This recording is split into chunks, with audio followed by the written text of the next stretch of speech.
and that the 40-year high, Jimmy Carter into the first part of Reagan, and of course Reagan defeated it, but the end of Carter's administration and the first couple years of Reagan's administration, our inflation under Joe Biden got to as high as that period 40 years ago.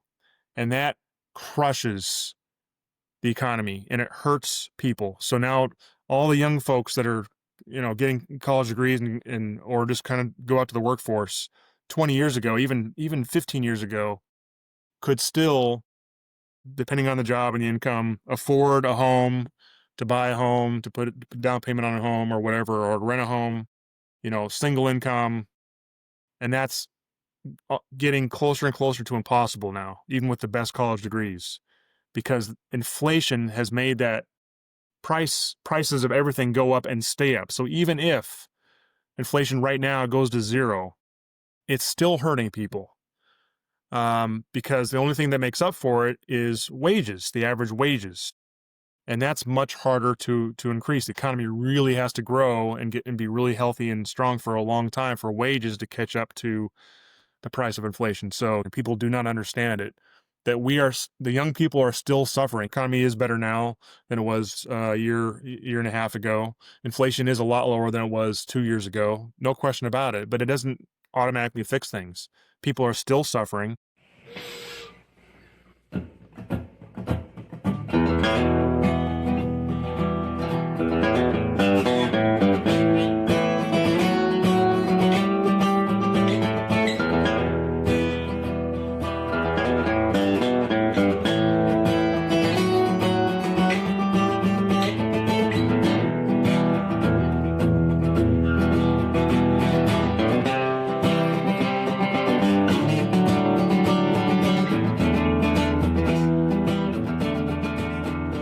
Good day, everybody. This is James McBride with Marcus Moyer. Fire for Effect, episode 17. The date we're recording this is November 8th, Saturday, November 8th. And we just had some pretty big elections. Statewide, locals, elections. I think last Tuesday, if not mistaken.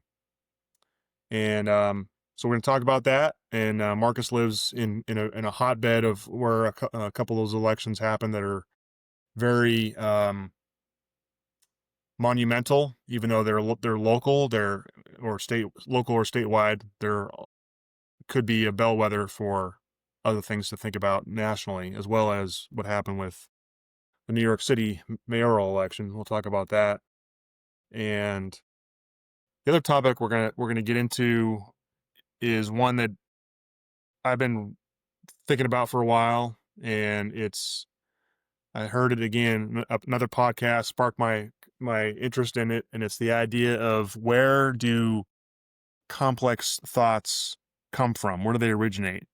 What I mean by complex thoughts, not, if you stub your toe, you're going to react a certain way instinctively based on pain and everything. That's not a complex thought. You're just reacting. Or if you burn your hand on the stove or whatever. I'm talking about, more complex thoughts, and not super complex, not the theory of relativity, but just, if you're going to decide to go in your car and go get some ingredients to make a meal, to more complex things. Where does that thought originate from? And I won't let the cat out of the bag too much yet, but we'll get into that after some current events. Marcus, how are you doing today? Doing well, man. We are recovering here in Virginia from a very busy week. Election week is busy. A lot of people, the vast majority of people, after they're done voting, it's like, election's over. But the administration of those things, there's a lot of things that happen after the polls close. The registrar's office, the Office of Election, electoral boards. There's a lot that goes into that. As I've mentioned before here, I have the honor and the privilege of serving on Prince William County's electoral board. And of course, those post-election activities involve immediately the day after getting a team of election officers together at the courthouse in Manassas and going through all of the statements of results that are submitted by the precincts after the election is over. So we have a team of bipartisan election officers, both Democrats and Republicans, working together to verify and validate that what was reported on election night actually matches the results tapes that come out of the ballot scanner machines, and then verifying that what was reported to the state's website as the official results is accurate. Anything that needs to be adjusted, again, based off of the original source documents from the precincts, the original ballot scanner tapes. So that's one thing that we do. And then, of course, because of the way the laws are currently written, mail-in ballots, absentee ballots, continue to come into the Office of Election after Election Day. The way the law is written, as long as a ballot that is postmarked on or before Election Day arrives and is received at the Office of Election by noon on Friday following the election, it still counts. And there are strong feelings about all of that, for sure, as I'm sure you're aware. But that is the law, the way it's currently written, and so that is what the Office of Elections and the Electoral Board, that is what we follow. So after all of the absentee ballots are collected, next Tuesday, November 11th, while everybody else is enjoying a holiday, the Electoral Board will be back at the courthouse going through absentee ballots as well as provisional ballots. And for people who don't maybe understand what a provisional ballot is, if you show up, at least in Virginia, same-day registration is an option. Again, according to the law, strong feelings on that as well. But it is permissible under the law. So if you show up at your precinct on Election Day and they can't find you in the poll books, you're not a registered voter, or you're at the wrong precinct, there's an issue with your ID that can't be resolved. Under the law, the election officers cannot deny you the right to vote. But if there's an issue with your registration or your ID or whatever, you will not be allowed to vote on the scanner, because once that ballot is scanned, there's no way of taking that back. So if there's ever a question, they're required to vote provisionally, which means they fill out a ballot by hand. It's kept separate. There's notes that are taken, and it's put in a sealed envelope, and then it's referred to the Electoral Board. So next Tuesday, that's part of what we'll be doing, is going through all of the provisional ballots that were cast on Election Day, and our office will be going through the forensics of that to determine whether or not whoever it was that submitted this provisional ballot is eligible to be registered in Virginia, isn't a convicted felon, hasn't been adjudicated by a court to be mentally incompetent, hasn't for some reason lost their voting rights, has a residence, here in the county, all of those things, is of age, etc. And so as long as our research determines that that person is eligible, that person can be registered at that moment, and their ballot cast and counted. And I think we have like 2,400 of those to go through next Tuesday, which sounds like a lot, but it pales in comparison to what we did in the 2024 general election, where we had 7,954 provisional ballots and absentee ballots that needed to be adjudicated by the board. It took us 3 days to get through all that. But anyway, all of that to say that elections are not over on Election Day, and as much as we all wish they could be and would be. But it was a rough day on Tuesday. And it's definitely worth looking into and analyzing what happened and why. Why does it matter, not just in Virginia, but to the rest of the nation as well, even if you don't live in Virginia? And when I say it was rough, that's obviously a matter of perspective. There are some, as is the case after every election, there are some people who are celebrating and some people who are, crying into their drinks. So when I say it was rough, I'm saying that from the perspective of a conservative, and what I take everything that I'm about to say in this context, and I'm describing myself. I'm a Christian first, a constitutional conservative second, and I'm a Republican by process of elimination. That is the way I view it. And so everything I'm about to say kind of comes from that perspective. So what happened on Tuesday, and why does it matter in Virginia and across the country? Well, in Virginia, we're especially Northern Virginia, we're in kind of a unique situation because we are so close to D.C. We are absolutely in the fallout radius of national politics.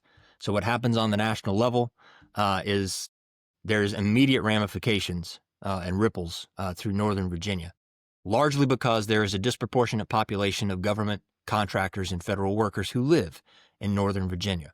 And so some things, recent things that have happened that were fresh on people's minds as they went to the polls. One, if you rewind into the Doge era, there were a lot of federal employees and government contractors who essentially lost their job due to the Doge cuts. And we can talk about Doge on another day, whether or not that's good or bad. But the reality of it is, because of it, good or bad, there were certain people whose lives changed. They had to find new jobs or whatever. And then, of course, the ongoing shutdown, the longest one in record that is still ongoing as of this morning, after I believe 14 votes have been taken, or maybe it's 15. Anyway, it's a lot. So those two things are fresh on people's minds. And I'll be honest, I really thought the government shutdown was going to be over by October 19th when early voting started in earnest, because I didn't think either party would want voters going to the polls with that on their mind, because it's a gamble of who they're going to blame, right, for whatever's going on. And whichever side they blame is going to feel the pain at the polls. So those are the two things that were going on that I think were really fresh in people's minds, especially the population of Northern Virginia. We knew that people were upset about those things, but as I said, it remained to be seen which party was going to be blamed and would pay the price at the polls. And no surprise, in Democrat strongholds like Virginia, New York, New Jersey, the Democrats blamed the Republicans, and then they came out swinging on Tuesday. The Democrats won the governor's seat, the lieutenant governor, and the attorney general seat here in Virginia. They flipped 13 of the Virginia General Assembly seats. And here in my own county, in Prince William County, a Democrat won the Gainesville Magisterial District Supervisor seat on the Board of County Supervisors.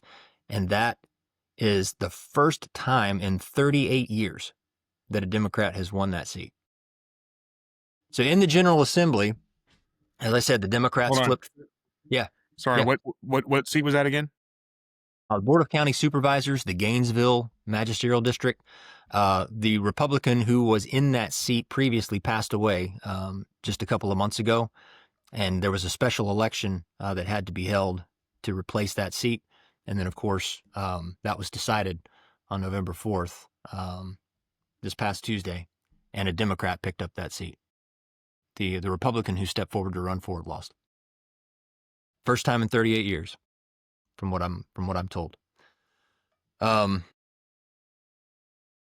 the Democrats, like I said, flipped 13 of the House of Delegates seats through that statewide election, and the party came out of the night with the perfect trifecta, only several seats shy of a supermajority in the General Assembly. Before Election Day, Democrats held 51 of the House seats compared to the Republicans' 49, which is a slim margin. And now, after Tuesday, the Democrats hold 64 seats compared to the Republicans' 36. That is the best position from the Democrat perspective that their party has held in decades, I believe. And I'll try to explain here in a second why that's important again. But in an article that was published on November 5th in the Commonwealth Times, the article put all of this into perspective this way. They said, the new cast of the General Assembly reflects the Democrats' statewide ticket. Abigail Spanberger, Ghazala Hashmi, and Jay Jones, who just became the first female governor of Virginia, the first Muslim woman to hold statewide office, and the first black attorney general of Virginia, respectively. Interestingly, though, in 2024, the General Assembly had already hit some historic markers in terms of diversity, including the highest number of female members in the Senate, according to Virginia Mercury. So Virginia's newly elected government is very, very female. Is that significant? We'll see. Carrie Coyner, who is the House of Delegates representative who originally shared the violent text messages that the Democrat candidate for Attorney General, Jay Jones, had sent to her, discussing his desire for a Republican in the General Assembly, wishing death upon him and his wife and his kids. Just horrible, horrible text messages. Anyway, the House of Delegates member who shared those originally, Carrie Coyner, Republican, she lost her seat on Tuesday. She was unseated in the House district, the 75th district, which represents Hopewell City and parts of Chesterfield and Prince George. Anyway, her replacement is a lady by the name of Lindsay Dougherty. And Lindsay Dougherty said that she looks forward to serving the district holistically, quote unquote, by ensuring that the legislation and the budget reflect the community's needs alongside other female officials. Also on November 4th, newly elected House of Delegates Representative Leslie Mehta, I think I'm pronouncing her last name correctly, she unseated the incumbent Republican in the 73rd House of Delegates district. She stated on a post on X, she said, "I ran for the House of Delegates because families like mine deserve a voice that listens and leads with empathy." That's an interesting statement, leading with empathy. She said, "Tonight, you gave me that chance, and I'm ready to fight for you." Again, fighting for you in terms of leading with empathy. Is that significant? Is this largely female government now that is in charge of Virginia, is that significant? I won't try to answer that right now, but I would offer something to our audience. I would encourage you to go read 2 articles and decide for yourself. There's a very interesting article written by a lady named Helen Andrews that appeared in Compact on October 16th of this year. The name of that article is The Great Feminization. The second article, the counter-argument to that, written in response by Sophie Gilbert in an article that appeared in The Atlantic on November 5th of this year, titled, "No, Women Aren't the Problem." So I won't answer the question for you, but go read those 2 articles and you come to your own conclusions, what you think. Again, Virginia paid a price for its proximity to D.C., I think, on Tuesday, but it wasn't all D.C.'s fault. The slate of Republican candidates, actually candidates on both sides, the slate of candidates, period, was not helpful in the outcomes of the results on Tuesday. Winsome Sears, who is the Republican candidate for governor, she was not a strong candidate, and according to some, she was not an especially likable candidate. She had some bad blood with President Trump, who very noticeably did not support her. His lack of support was notable, and a lot of people noticed, which undermined Republican support in a race that was already favoring the Democrats. John Reed, who was the Republican candidate for lieutenant governor, he did not become the Republican nominee through a primary, kind of reminiscent of how Kamala Harris rose to be the Democrat nominee for president in the last general election for president. He landed in that position because his Republican opponent, who would have opposed him in the primaries, Fairfax County Supervisor Pat Harity, had to drop out of the race for the Republican primary due to health issues. So John Reed became the Commonwealth's first openly gay nominee for statewide office by default. He never had to go through a primary. Obviously, as an openly homosexual man in a long-term relationship with his partner, Reed's lifestyle was very concerning for a lot of Christians and conservatives, and tempted and probably convinced many of those to sit this election out altogether, which made Reed himself a weak and very unlikely candidate, I think, and I think also very likely dragged down the rest of the Republican ticket on the down ballot. So the kicker, though, was that his Democratic opponent from the Democrat Party was State Senator Ghazala Hashmi, a radical Muslim. So the choice, Reed claimed to be a Christian, even though many would argue that his lifestyle did not meet his claim, didn't align with his claim. And so the unfortunate choice that Virginians had for lieutenant governor was between a bad Christian and a good Muslim. Jay Jones, the attorney general candidate, was the one who was mired in controversy over these violent texts that he wrote about a former Republican in the General Assembly, wishing death upon that gentleman, his wife, and his kids, etc. And he still won. Those violent text messages and death wishes weren't enough to disqualify him in the eyes of Virginia voters. Didn't cost him, I don't believe, any endorsements from his Democratic colleagues. And that was especially shocking to me coming in the aftermath of the political assassination of Charlie Kirk.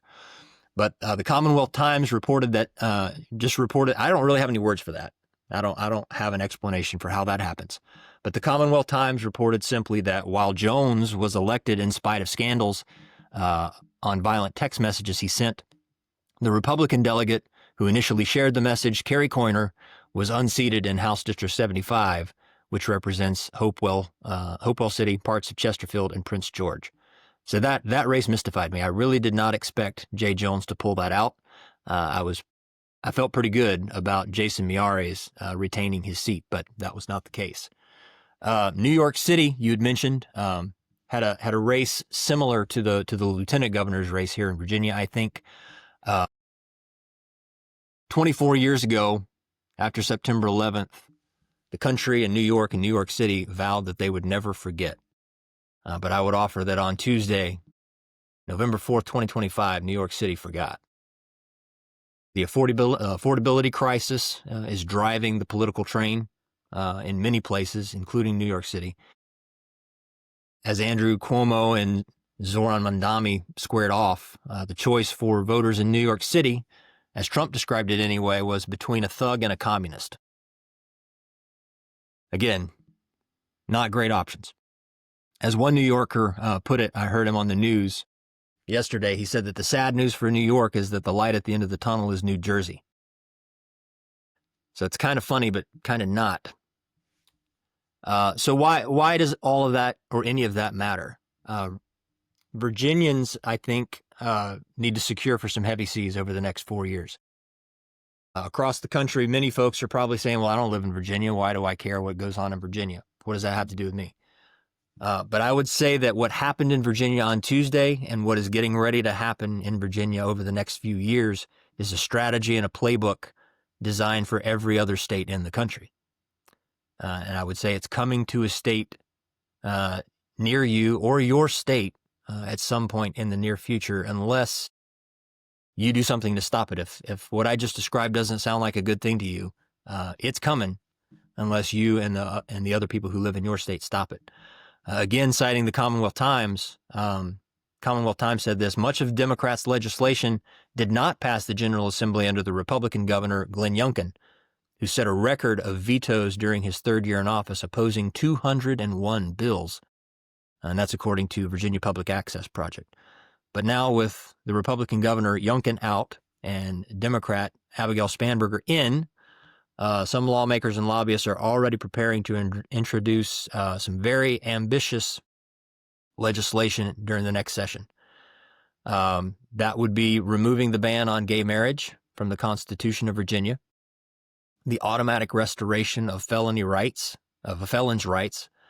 and the codification of Roe versus Wade in the Virginia Constitution, and also a new redistricting amendment. And that is all according to Stephen Farnsworth, who's a political science professor at the University of Mary Washington. So the three things that are topmost on conservatives' minds as terms of the fallout of what just happened. As I mentioned, from my perspective, it comes from being a Christian first, a constitutional conservative second, and a Republican by process of elimination. So my biblical values are at the root of, they form my worldview for how I see these things. And as I mentioned on a previous episode, so much of politics has intruded into the world of religion and the church. And they've done so very, very insidiously. First of all, by telling churches that they shouldn't be political, and then taking every biblical issue and politicizing it. The three biblical issues that are now being politicized and are on the docket for constitutional amendments are biblical marriage, traditional marriage, the sanctity of life, and while not necessarily a biblical issue, well, it's not really. Redistricting is not a biblical issue, but the first two certainly are. Marriage and life. God has a lot to say about those in Scripture.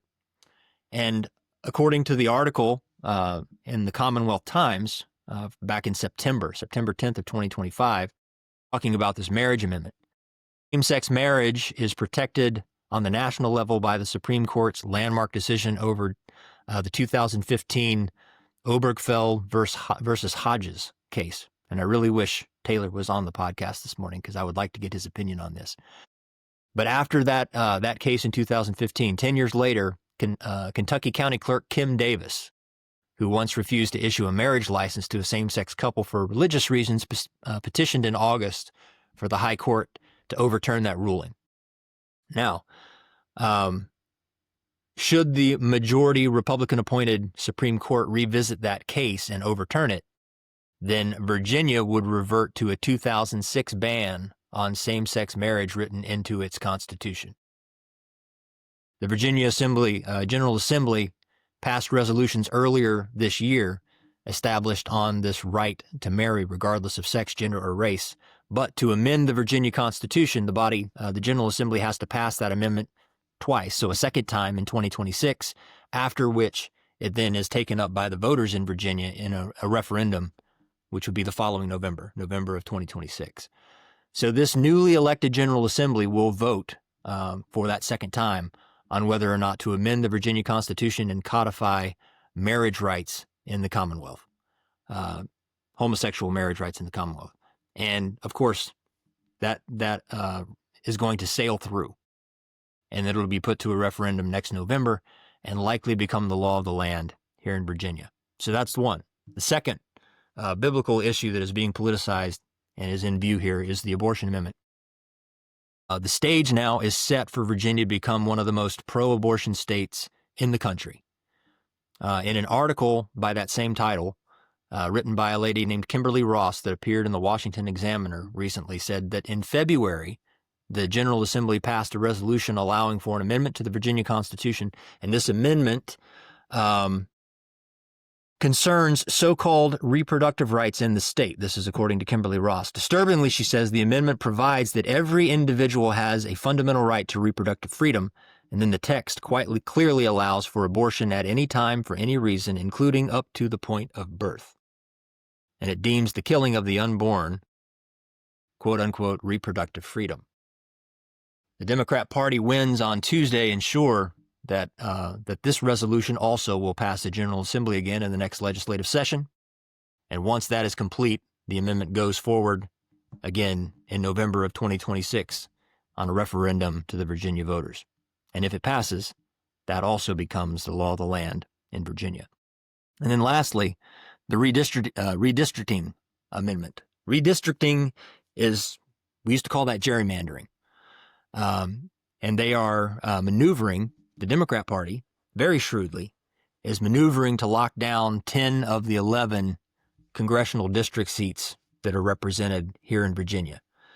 The Democrats called the Virginia Assembly back earlier this year into session to redraw the state's congressional districts and give themselves an upper edge to winning more seats in the United States House of Representatives. Again, gerrymandering.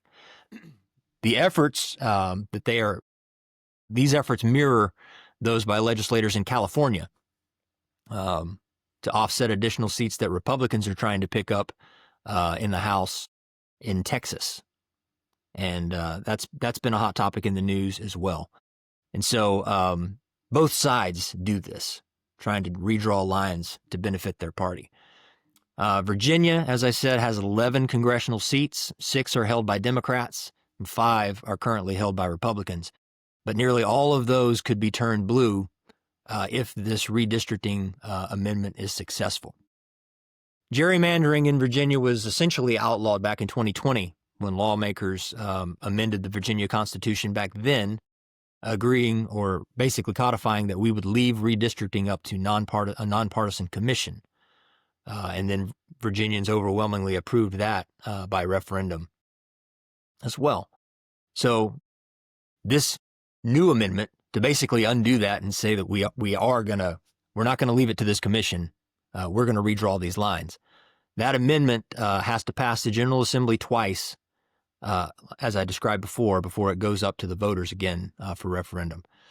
And if the Democrats are successful in pulling that off, and the way the calendar is laid out, they do have time to do that before the next election in November of 2026. If they are successful in doing that, that referendum would be held probably as early as April, which is just 2 months before the 2026 general election.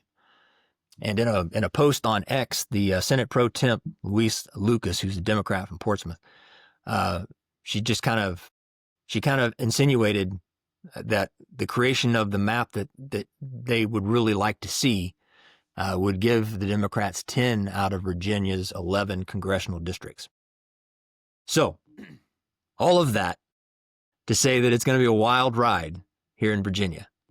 And as Jim mentioned earlier, I think this is a bellwether case for the nation. Got a lot of work to do here and a lot of praying, for sure.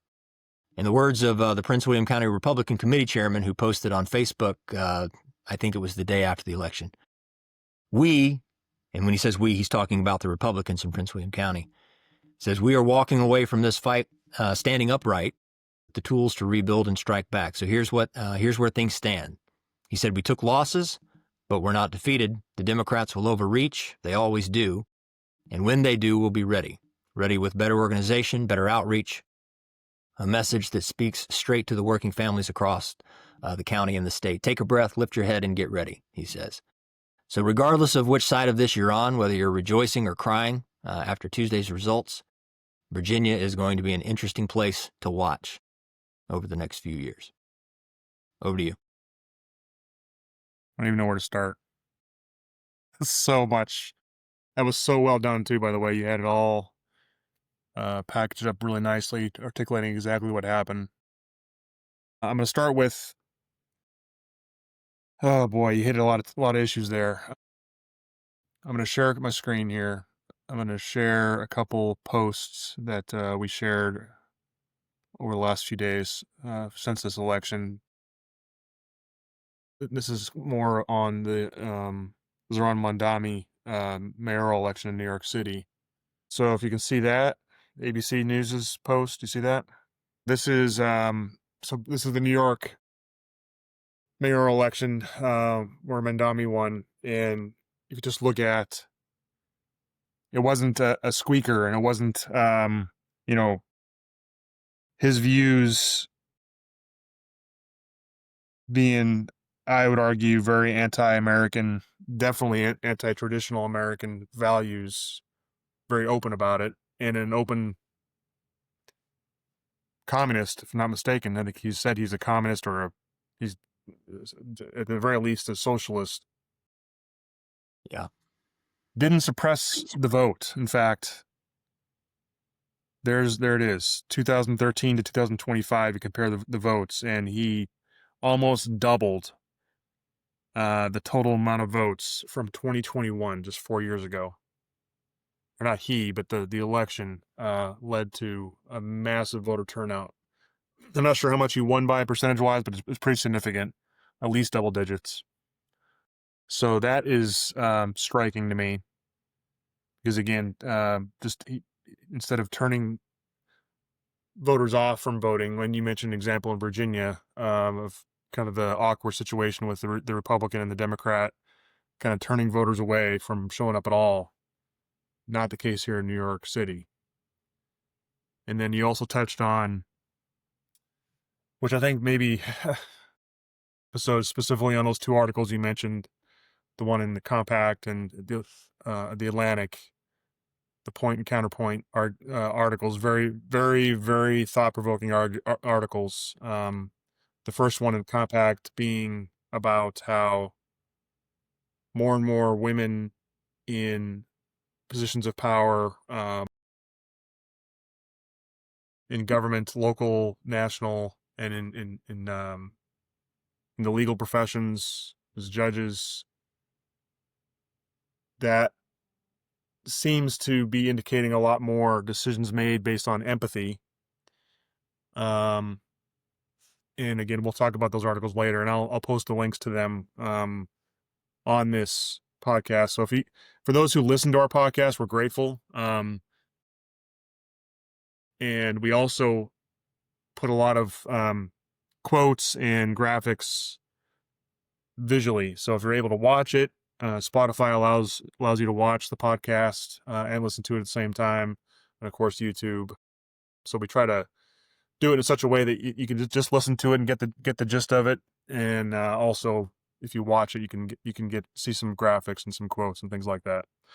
But anyway, now I'm showing a screen of the number of women that voted for Mandami, and it was 84% of women ages 18 to 29. 84% voted for Zoran Mandami. He would have won without that.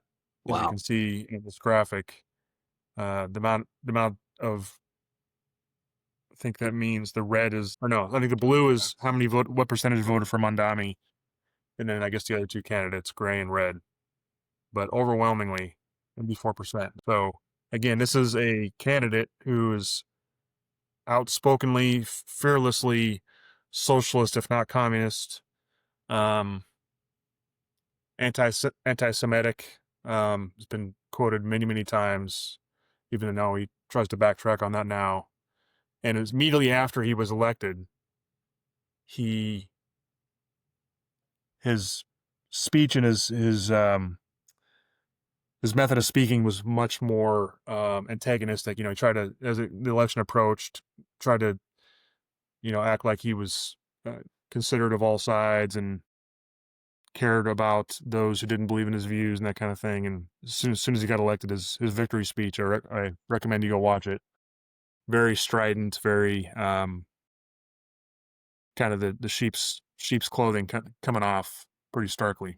Had a noticeably sharper edge on it, didn't it? Yeah, much sharper edge to it, which is more consistent with him, a year ago and prior. And so it just leads to a discussion. Again, it'd have to be a whole podcast or 2 or 3 podcasts to peel the layers back as to how this is happening. And I think that a lot of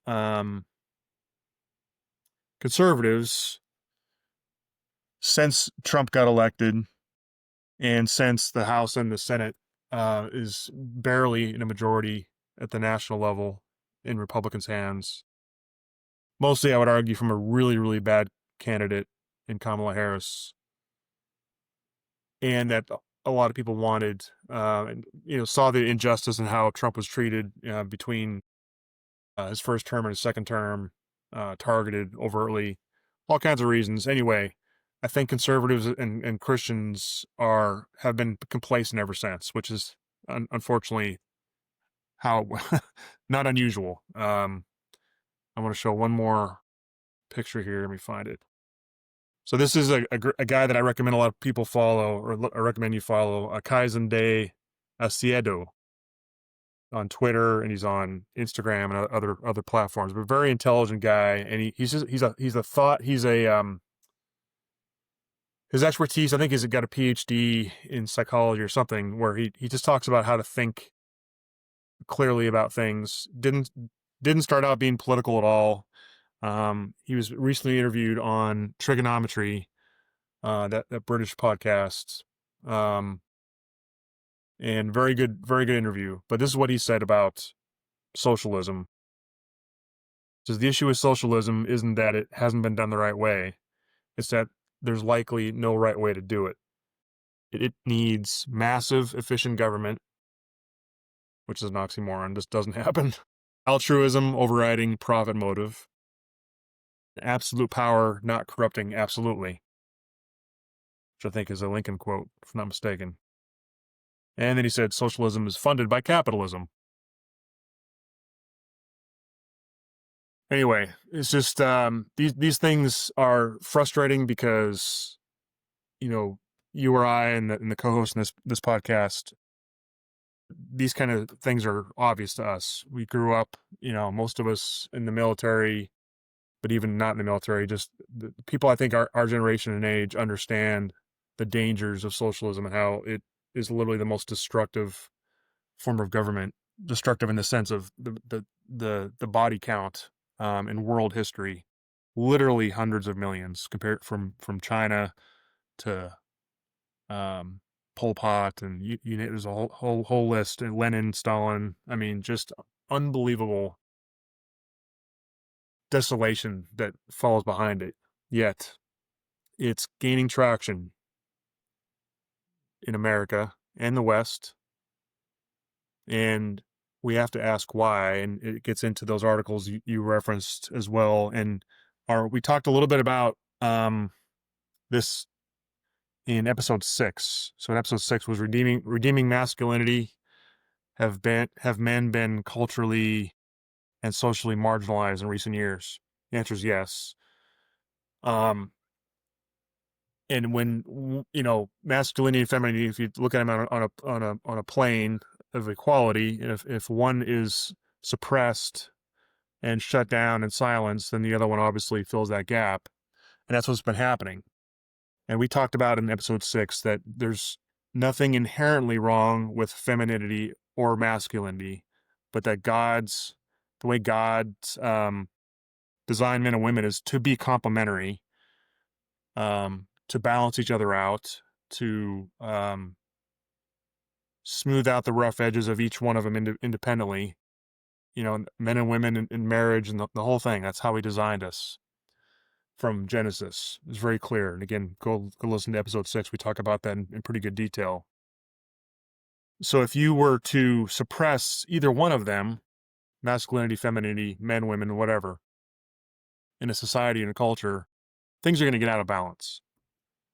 So that is what has happened. And again, I'm clarifying again that femininity is a good thing. Empathy is clearly a good thing. But any type of feminine traits or masculine traits can be taken too far to go to extremes, especially if it's not balanced out by the other. And that's what's happening. And I think that's leading to a desire for more socialist type of policies, because socialism is couched as empathetic, and let's take from the greedy and the rich and give to the poor and downtrodden. It purposely takes Christian not principles but Christian sentiments, helping the downtrodden. But of course in the Bible, we talked about it in episode 6, I think we talked about this, Jesus was talking about the individual choosing to give and to help others, the downtrodden, not for government to take from people and to give to the downtrodden, because as that quote on Twitter talked about, that the government does not do things efficiently, and there's all kinds of corruption that is inherent in government. So yeah, my concern, and yours as well, is that this is a bellwether, because you have, and yes, Virginia has definitely gone very, very blue the last several years. It used to be purple not long ago, less than 10 years ago, if I'm not mistaken. And before that, I think it was even red, if I'm not mistaken. But definitely a solid, purple state for many years. That's now, even though, lately Virginia's had for 4 years. I think your governorships are one term only. Is that right? So a governor can be a governor for one term at a Yeah, time? you can serve more than one term, but not consecutively. Not consecutively, right? So Yeah. it was a pleasant surprise when your current governor won, a conservative, smart guy, but business minded, against a pretty radical Democrat. And again, I think that just leads to complacency. As soon as a conservative wins a race, either nationally or at the state level or local level, conservatives tend to okay, now I can go back to work and focus on my life and not worry about it. And that's just not true. Because the empathetic argument is easy. It plays on the emotions. Empathetic arguments plays on emotions. Very easy to sell to a lot of people. Whereas, disciplined principles of instilling, individual responsibility and, the free market and things like that take more explanation, more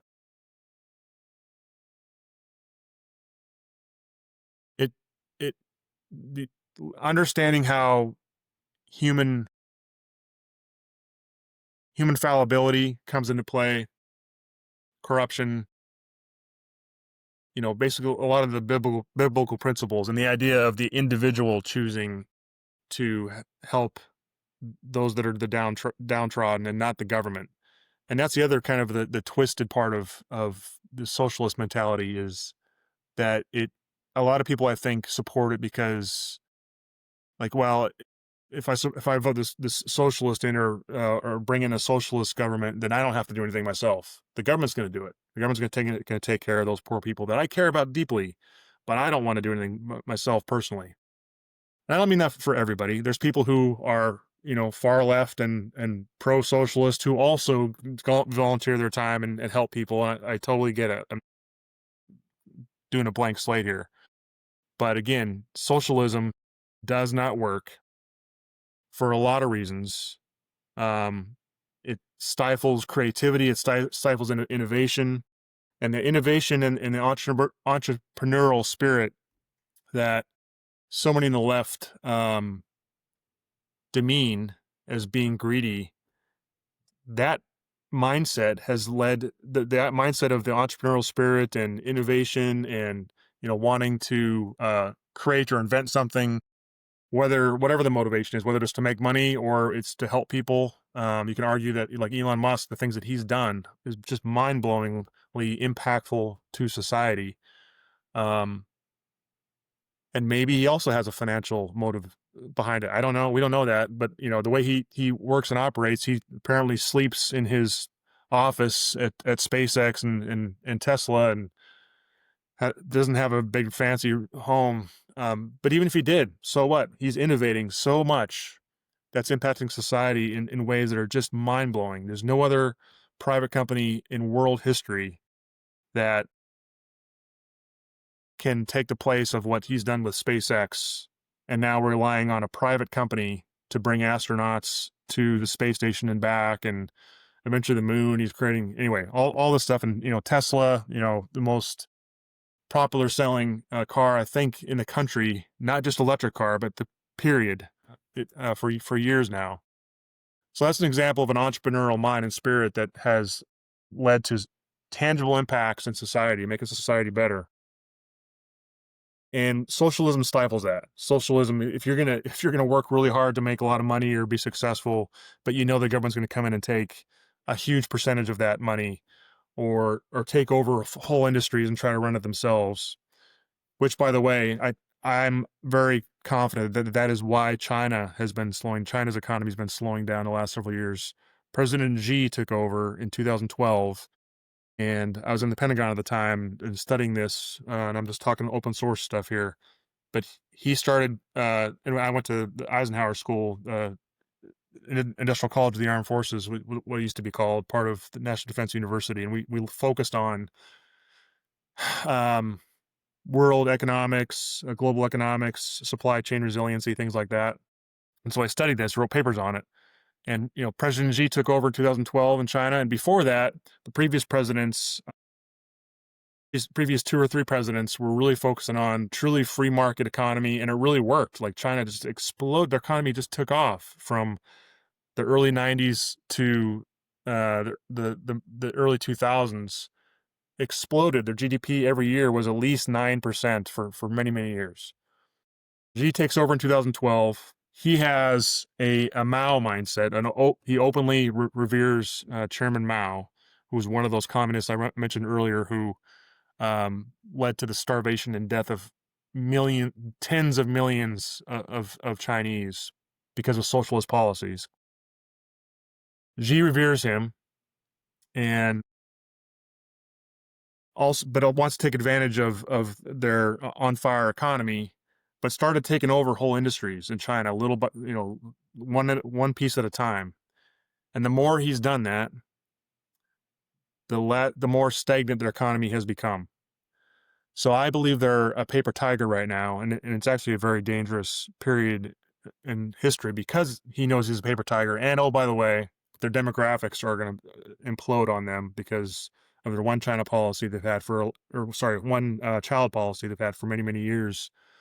has now been abolished, but it's too late. Their elderly populations is going to crush the economy because they won't be able to sustain them because they haven't produced enough people. The birth rate has not been enough to keep up with the elderly population that's now retiring out of the workforce, and the government's going to have to take care of.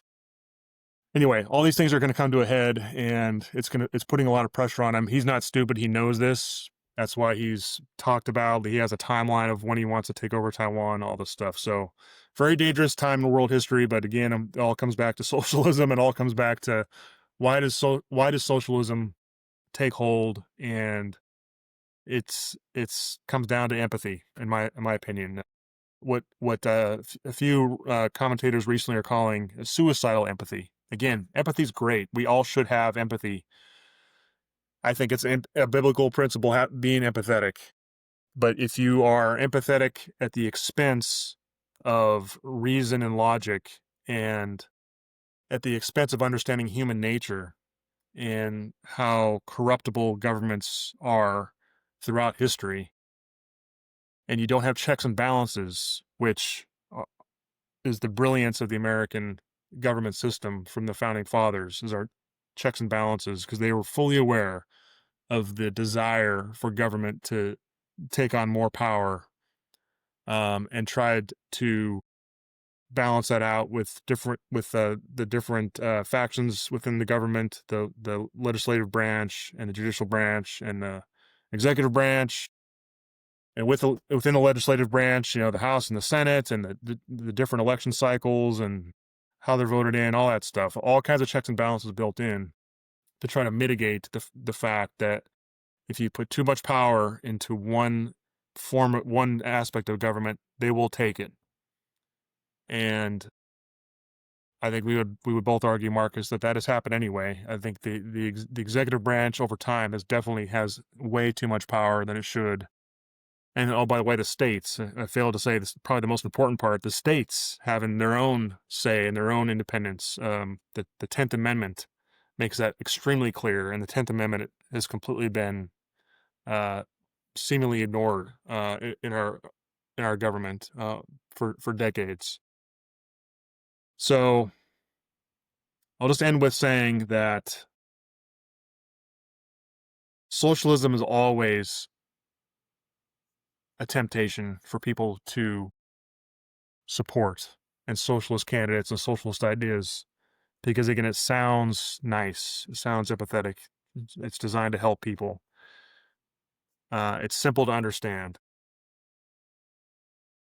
but it takes well articulated, thought out, and effective arguments, like I'm trying to make right now. I'm not sure how successful I am, but I'm trying to make right now, that are not as simple, because humans are not simple, and the frailty and the fallibility of humanity is, we try to deny it, but it's there, and we have to articulate it. And the Bible lays that out clear. It lays out over and over again. Just read the Old Testament. It lays out over and over and over and over again the nation of Israel, falling into sin, turning away from God, getting punished because of it, turning back to God, and that cycle over and over and over again. I think that's in there for us to understand. That's basically a macrocosm of the human nature, and that's much harder to articulate, and it's sometimes some hard, tough truths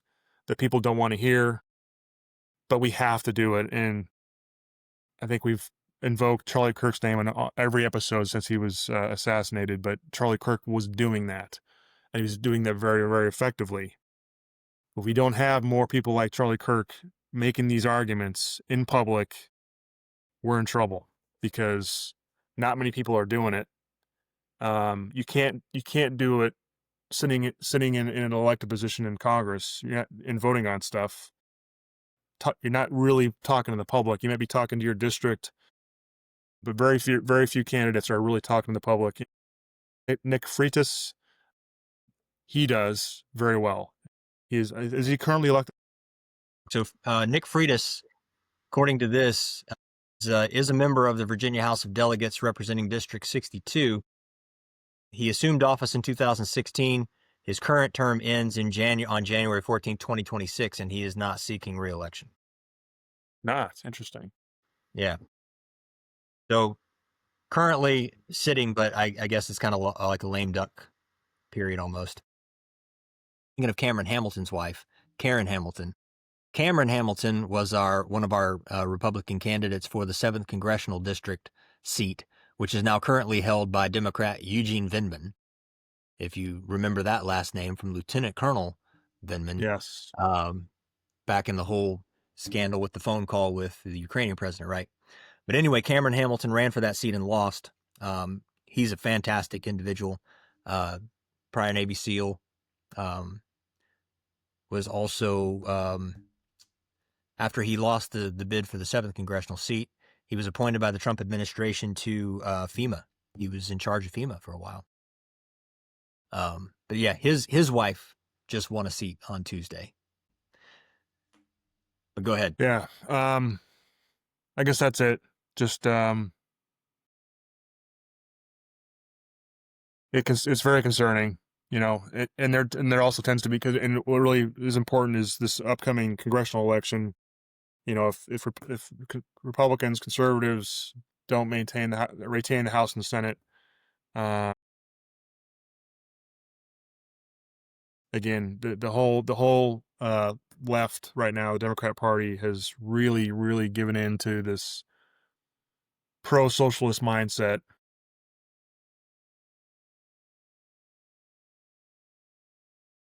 So yeah, it's just concerning. And again, I get that it's a complicated thing to articulate to people who don't understand the history of socialism and why too much of it is toxic. It's not intuitive when you first hear about it, especially if you're a young college student or whatever, and you just want to do good in the world, want to help people. Socialism sounds great. So that's where Charlie Kirk came into play, like going to college campuses. And, after his death, I learned that he didn't just go and speak and then leave. Like, he was going and engaging to learn what they were thinking, what those college students were thinking, what their beliefs were. And it helped refine his arguments over time. And that's what we got to do. Because part of being an articulate, communicator is listening to understand where people are coming from, instead of just talking down to them and talking past them. So yeah, I think I had one more thing I can't find what I was looking for, but you said a lot there in your last piece there, and you made some really interesting points about. I don't think you were meaning to talk about national strategy, but you did say a few things that I thought were interesting about how we're choosing to pursue national strategy at the moment. And I got a couple questions for you. But before I go to that, on this topic of socialism, you were saying, the wide margins that Mandami won by in New York City are disturbing, and like why, people clearly don't have, they don't have a clear view of what they're playing with. But I think they're still nervous about it. Something doesn't feel right to them. I was listening to some commentators talk after his acceptance speeches, which, as you noted, had a decisively sharper edge and tone to it than anything he did on the campaign trail. So, like, immediately his true colors have started to show through. And there were several Democrat commentators that were a little bit unsettled by that. They acknowledged that's not the same person we were talking to a week ago, But as far as the young people and the women that you were talking about and showed in that infographic that turned out for him, they've heard the conservative talking point that socialism never works. Socialism's bad. Capitalism's great. The free market economy is great. And I think from their perspective, this affordability crisis that Trump has talked about, that Charlie Kirk talked about, like, that is very real. That's the life that they're living. And I think from their perspective, they are probably saying, okay, I hear you, conservatives, that free market economies and capitalism is great and socialism and communism is bad. But if what we have right now is a free market economy and capitalism, that's not working for me. And so what's the harm in trying this other thing that you say I should stay away from? Can it really be any worse than the circumstances you've given me with capitalism and the free market economy? And the difference is that free market economy and capitalism can be done poorly, but socialism and communism can never be done well. But it's difficult to make that argument to somebody who's feeling the pressures and the strains of poorly executed free market economies and capitalism. Charlie Kirk was doing his best, as you said, and he talked about that buy now, pay later. And it's difficult to convince somebody of the merits of free market economies and capitalism when they literally have to buy a pizza in 4 installments using this buy now, pay later construct that is preying on folks who are struggling in this affordability crisis. So I get it. I understand it. But again, our American view of history is so short-sighted.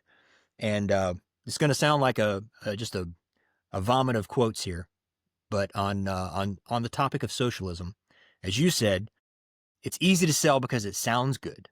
It sells really well because it plays to, I would say, the baser instincts of human nature: laziness, greed, ease, convenience, being taken care of with very little effort from yourself. Winston Churchill, who clearly I quote quite a bit, he said, "Socialism is the philosophy of failure, the creed of ignorance, and the gospel of envy." Again, describing, three of the baser elements of human nature: ignorance and envy. We're all predisposed to that, right? Ludwig von Mises, he had a very interesting description of socialism. He said the champions of socialism call themselves progressives, but they recommend a system which is characterized by rigid observance of routine and by a resistance to every kind of improvement. They call themselves liberals, but they are intent upon abolishing liberty. They call themselves Democrats, but they yearn for dictatorship. They call themselves revolutionaries, but they want to make the government omnipotent. They promise the blessings of the Garden of Eden, but they plan to transform the world into a gigantic post office. Every man but one, a subordinate clerk in a bureau. And Michael Knowles, a little more controversial probably than Mises, said that socialism is an economic disease born of envy and ignorance, similar to what Churchill said. Unfortunately, both abound in our present politics, he said. And then Ayn Rand said that there is no difference. You were talking about, is Mondami a socialist or is he a communist? Ayn Rand said there is no difference between communism and socialism, except in the means of achieving the same ultimate end. Communism proposes to enslave men by force, socialism by vote. It is merely a difference between murder and suicide.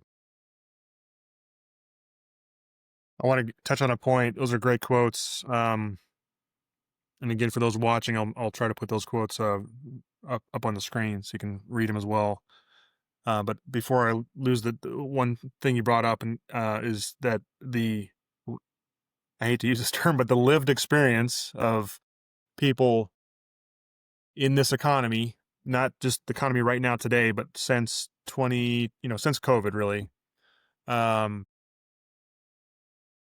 And I'll argue, and people will easily counter argue, because the COVID, what happened to the economy because of COVID and the lockdowns and the shutdowns and stuff, which that alone is controversial. I argue that the shutdowns were way overblown, way overdone, and it led to a dramatic destruction of our economy needlessly, unnecessarily. It's my opinion. But Biden came into office, he passed, with the Congress's help, 2 gigantic bills. I forget the name of one of them, but one of them was humorously and ridiculously named the Inflation Reduction Act. And all that did is pump in billions, if not close to $1 trillion of dollars into the economy. And again, this is a whole other topic, but that leads directly to inflation. When the government just prints money inevitably leads to inflation. There's just no other way to cut that. The Democrats sold it as needing to do it to help the economy because of COVID, et cetera, et cetera. Again, another topic. Wish we could have Thomas Sowell on as a guest to kind of tear that apart. But we should try to hook that up. Yeah, we should. We got to get real popular here and make that happen. Point being, inflation was literally at 40-year highs. Now, the thing, and I talked about it briefly in another episode, and I don't want to hit the point too hard, but what people do not understand, a lot of people don't understand, is that the analogy I use is if you're in a car and you hit the gas pedal and you're accelerating really fast. Take the speed away from it. Just the fact that you're accelerating really fast, that is inflation. Then you let the foot off the gas pedal. So let's say you get up to 100 miles per hour and you stay at 100 miles per hour. So you're going 100 miles per hour. It's pretty fast. But acceleration is zero. So inflation can be zero, but the previous acceleration, the previous inflation has led to a really high speed or a really high cost of everything. And that's where we are today. People don't understand. A lot of people still don't understand that the 40-year high, Jimmy Carter into the first part of Reagan, and of course Reagan defeated it. But the end of Carter's administration and the first couple years of Reagan's administration, our inflation under Joe Biden got to as high as that period 40 years ago, and that crushes the economy and it hurts people. So now all the young folks that are getting college degrees and or just kind of go out to the workforce 20 years ago, even 15 years ago, could still, depending on the job and the income, afford a home, to buy a home, to put a down payment on a home or whatever, or rent a home, single income. And that's getting closer and closer to impossible now, even with the best college degrees, because inflation has made that prices of everything go up and stay up. So even if inflation right now goes to zero, it's still hurting people because the only thing that makes up for it is wages, the average wages. And that's much harder to increase. The economy really has to grow and be really healthy and strong for a long time for wages to catch up to the price of inflation. So to your point earlier, I just wanted to highlight that because it's so important and people do not understand it, that the young people are still suffering. And even if our economy is better now than it was a year and a half ago, inflation is a lot lower than it was 2 years ago. No question about it, but it doesn't automatically fix things.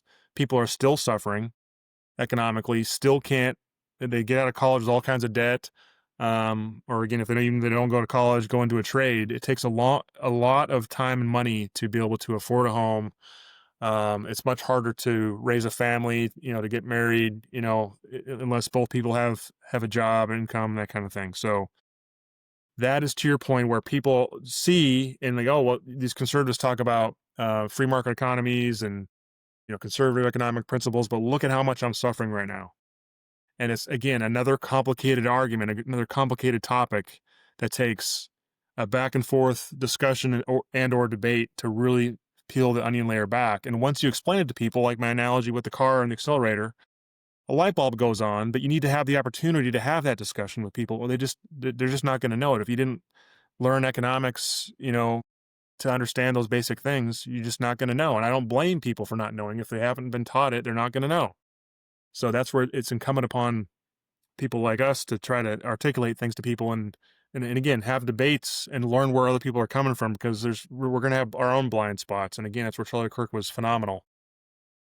There's not many people like him that are doing that or have been doing that. And I do fear, by the way, that, even though we all say, oh, we got to emulate what Charlie Kirk was doing, I fear that the conservative movement, so to speak, is not really doing what, not really understanding all the lessons that he was doing. And again, we hit this a lot in previous podcasts. The other important part of debate is respectful debate, respecting the other person as made in God's image and trying to help that person and hear their side of things. Anyway, Yeah, so that's it. That's I just wanted to hit on the part about inflation and how that's one of the most destructive economic things that can happen. Yeah.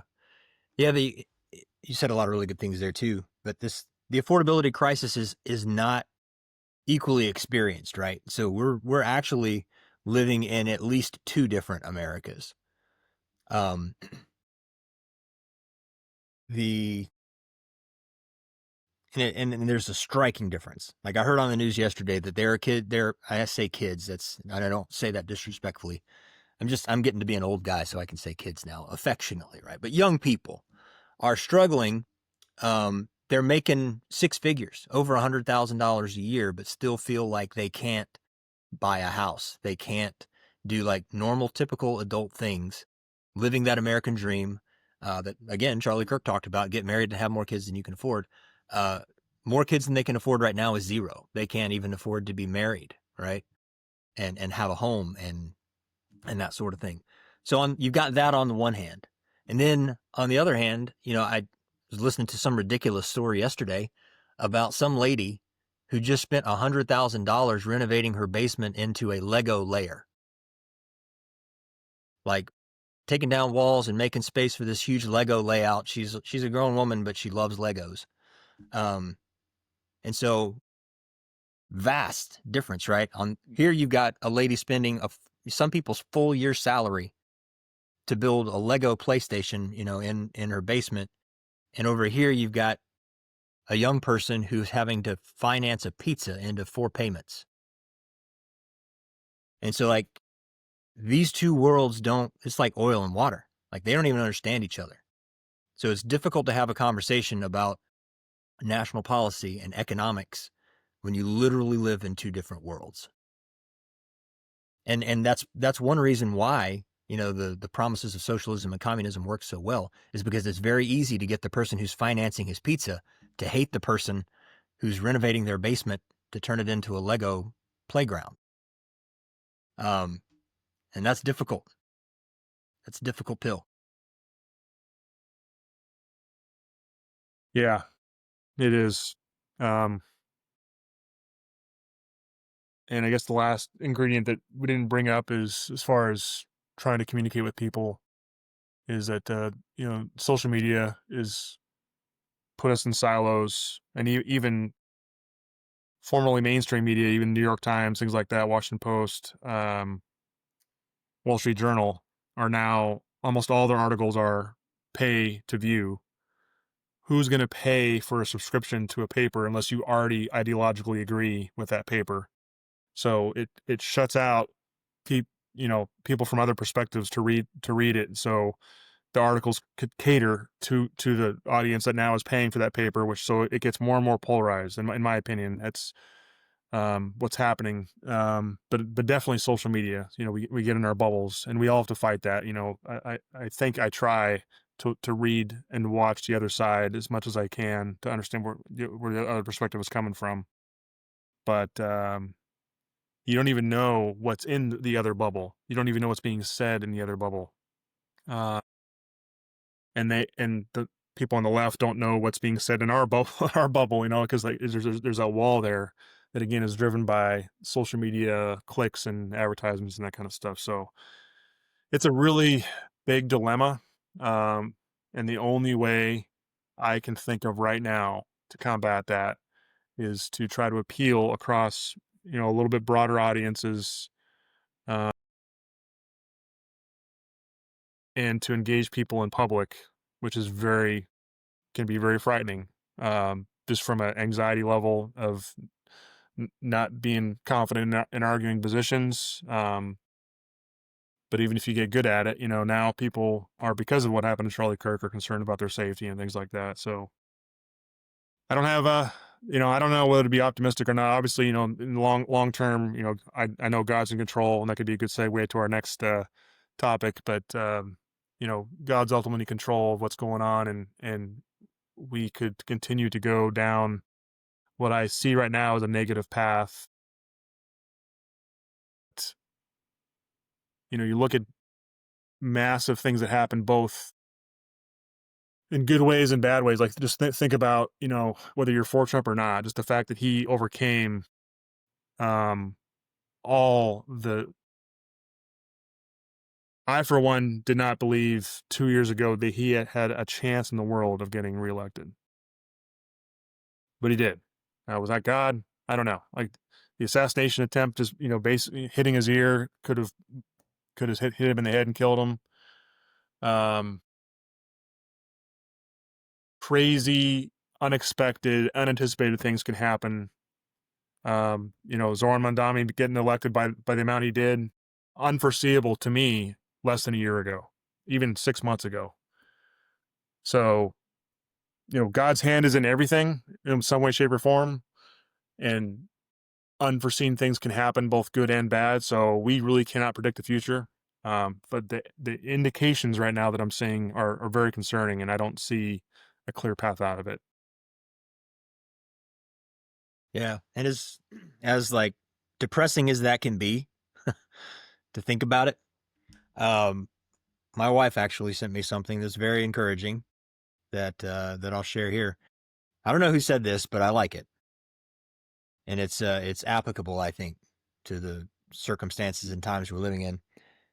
It says that when a Haman is installed, God always has a checkmate in motion.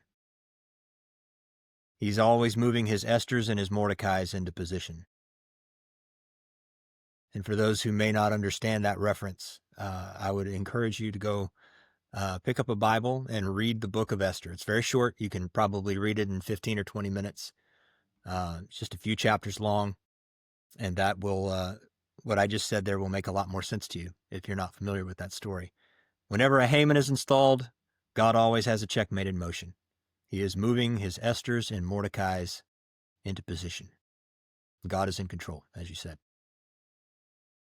Yeah, and I will say that God tends to choose, like he does things that are, I would argue, miracles completely without human involvement, but he tends to use his creation to make massive changes, like in the example you just said.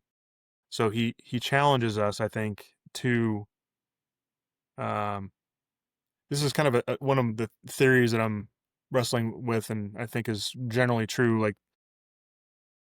people argue a lot of times, why do bad things happen? Why does God allow bad things to happen? And I can't answer that 100% clearly or effectively, but I will say that I do believe God allows. First of all, there's consequences to sin, consequences to deviating from His Scripture, and humanity always deviates from His Scripture in one way, shape, or form. Even the nation of Israel, like I talked about over and over again.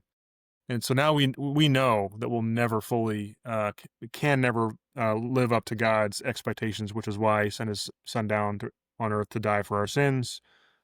But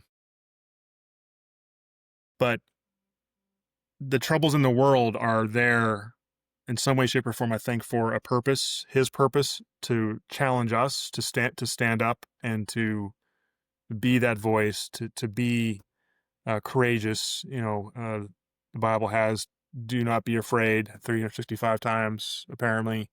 So yeah, that's why partly why we're doing what we're doing with this podcast and Substack and everything, is to try to get our voice out there, and again to sharpen our minds,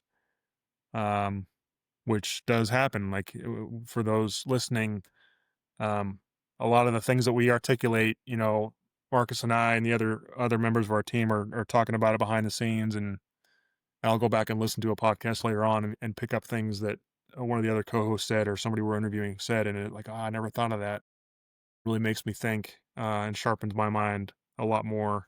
But we have to do that. We have to be, I think, in the public space instead of just staying in our silos, staying in those bubbles, and not trying to influence the culture and to hear the other side and other sides that are out there. If we continue to just stay in our silos, we're going to continue to fray. The idea of e pluribus unum gets less and less achievable. So it's very concerning right now, but we just got to stay in the fight, so to speak. stay positive, stay hopeful, stay trusting in God's sovereignty and will. Amen. So, And the importance of making that argument too. I'll use that opportunity as a shameless plug. If you haven't already read Jim's article, Exhuming Publius, it's posted on Substack, and I would encourage you to go check that out. It's a very well written article, and it's making this point that Jim was just describing about the critical need for good people to do the homework and make this argument that we've been talking about, advocating extolling the benefits and the soundness of America's founding principles. Thanks for that plug. And Marcus has an article on there by the Dawn's Early Light. So we're going to continue to try to get some more articles on Substack. So please look for our Substack. These podcast episodes are put on there also, as well as some written articles. So please go check that out if you like. Hopefully you'll agree, well thought out articles and arguments. So thanks for that plug. And by the Dawn's Early Light, I kind of resurrected that from something you wrote a while back because it was so good, and that's recently published as well. So with the remaining time, I talked at the beginning. This is just kind of a topic that I wanted to just bring up that's not directly related to what we're talking about, but it kind of is in a way. I said there was a segue in the sense of the idea of God's sovereignty. But something jumped out at me.